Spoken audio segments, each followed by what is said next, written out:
Had je niet moeten doen.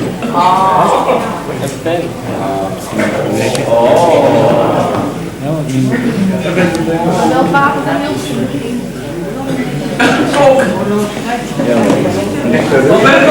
Van Berkel! Van Berkel en Klokkie!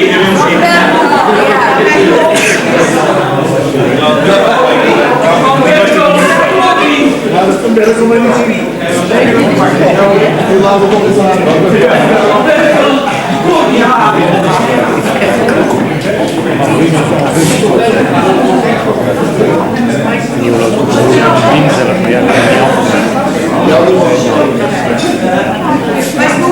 Zijn er nog andere sprekers?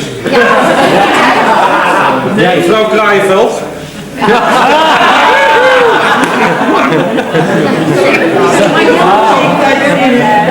Ik durf te beweren dat dat cadeau voor jou geen waarde is zonder dit cadeau erbij. Er is ontzettend veel aandacht aan besteed. Iedereen heeft eraan meegewerkt. Je had zelf al gezegd dat dit het meest waardevolle cadeau is.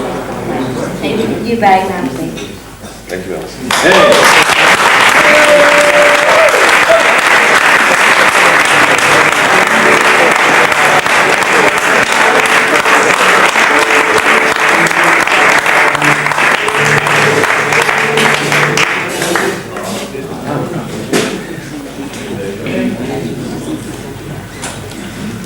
Ja.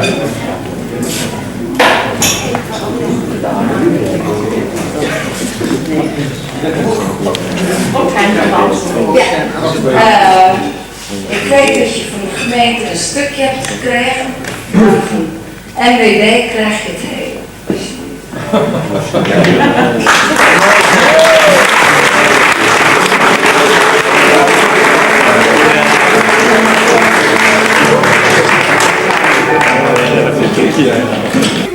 Maar ik heb altijd gezegd tegen mensen tegen wie ik gesproken heb, die in de afgelopen 11 jaar afscheid genomen hebben bij de dienst, dat het mooiste cadeau wat je kan krijgen, is wat mensen aan aardige en onaardige dingen over je opschrijven in het boek.